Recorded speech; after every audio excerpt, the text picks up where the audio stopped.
Hey everybody, hope you guys are healthy and safe. So this is the Insta360 Go Ultra, the latest in the company's line of tiny action cameras. Now, this Go Ultra is by far the best Insta360 Go camera ever. It has an image sensor that is over 200% larger than the previous Go camera. So in terms of image quality, this is significantly better than the last Go camera. However, with that said, the Insta360 Go Ultra continues a trend for the Go series that I'm not sure is the right direction. I think the Insta360 Go Ultra deviates even further from the original Go's vision. Now, I'm going to explain right now. If you don't care about my feelings about the Go series in the direction, if you just want to know how this camera performs from a hardware and specs perspective, jump to this part of the video because I'm gonna go on for at least a couple minutes here. The Insta360 Go series, if you don't know, they differentiate from conventional action cameras like this guy right here in that the camera actually detaches from the body. So it's actually a two-piece camera, and this guy is relatively small, has a magnetic back, so you can stick it onto various surfaces, and it allows the Go cameras to be a lot more versatile. Now, the original Insta360 Go was super tiny and relatively affordable. It cost like $200, and the camera itself was like the size of my thumb.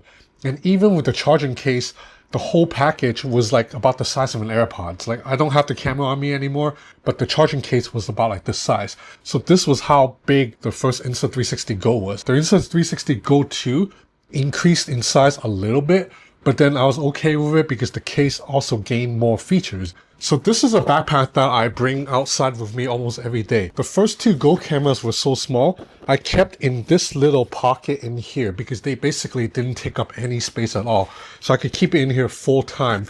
As a result, the Insta360 Go 1 and 2 became cameras that were always with me. I would be out with friends and I realized there's like an interesting angle to take a picture or film a video, and I would be like, oh yeah, I have the Go camera on my bag, so I just take it out, stick it on the wall, put the camera somewhere unique, and get like a group photo with friends or just get something interesting. But then starting with the Insta360 Go 3, the camera got a little bit bigger again, and the Go 3 got big enough to a point that I couldn't justify putting in my daily bag anymore, because when I put it into this backpack, it stuck out a bit and also started to weigh down the bag a little bit. So starting with the Insta360 Go 3, it became a camera that I left at home and I would have to remember to take out to use. And so as a result, ironically, even though the Insta360 Go 3 is much better than the first two Go's in image quality, I actually used the Go 3 a lot less than I used the Go 1 and 2. And then last year, Insta360 released the Go 3S, which was about the same size as the Go 3.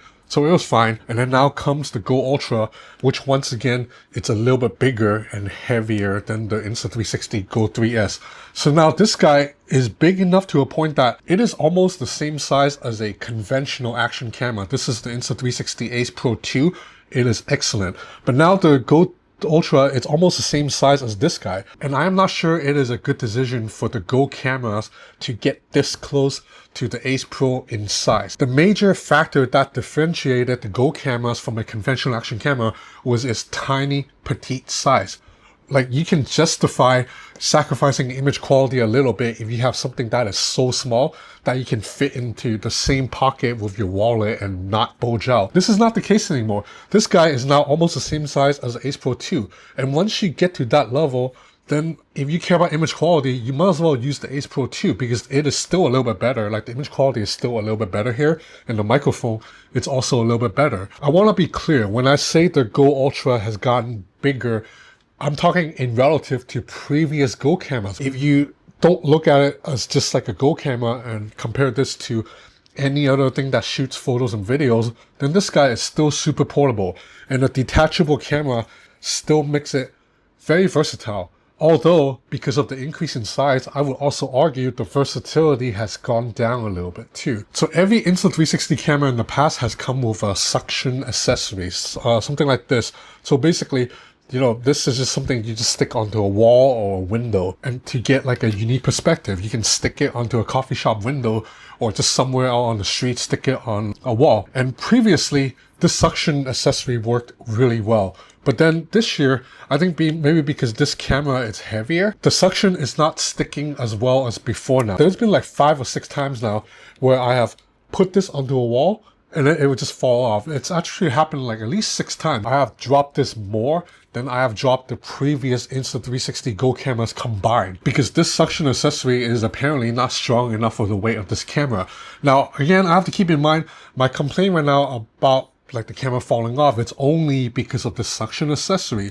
Otherwise, the back of this camera, it's magnetic, so you can stick this to any magnetic surface like a street lamp, on a refrigerator, or like any metallic surface like at my gym. And once you stick it on, it is super sturdy because the magnet is very strong. So you stick your Go cameras via magnets, you still have nothing to worry about. But if you use this suction accessory, I would be careful, man. But ultimately though, what I've been saying for the past 2 or 3 minutes is just my personal feelings on what the Go camera should be. If you talk about the Go Ultra objectively, like just looking at hardware and specs, then there's a lot of good things to say. Like I said, this is the best performing Go camera ever because the sensor size is now 1/1.3 inch compared to the Go 3S. It has a 1/2.3 inch sensor. That is 220% larger than the Go 3S's image sensor. On top of that, there's a new 5nm chip inside to handle the image processing, whereas the Go 3S used a 14nm chip. So if you look at sensor size and silicon, it is a major step up from the Go 3S. The larger body also brings other benefits. You have a larger touchscreen 2.5 inch compared to 2.3 inch before, and battery life is much better. So the camera by itself can shoot 70 minutes in one charge. With the body added, combined, you get total of 200 minutes of shooting. But one more thing to mention is that previous Go cameras had internal built-in storage. You don't get that here anymore. This camera uses a micro SD card because you're shooting better quality footage, so you need more memory. But then that means you are kind of losing out something that previously you got for free. So I've been showing you video footage captured by the Go Ultra throughout this video. I think you would agree that the video footage looked really good, although not as good as a dedicated flagship action camera like the Ace Pro 2, but very good for a camera of this size. And the built-in microphone is respectable. I would say definitely usable if you live in a quiet city. Still can attach to just about any magnetic surface. Like right now, I just have it attached to like a metal pole in the middle of the street. And right now, I'm holding the camera just handheld, so you see the field of view. The Go Ultra, it's excellent if you are okay with the size and weight, and you will make use of the detached form factor. For me, I still kind of wish the Go series has stayed like tiny. Like I don't care if the image quality isn't as good. I'm okay shooting 1080p footage, and I'm okay getting only 60 minutes battery life instead of 3 hours, because if the Go camera is still too small, then this guy can go with me everywhere. But no, instead it is like this size now.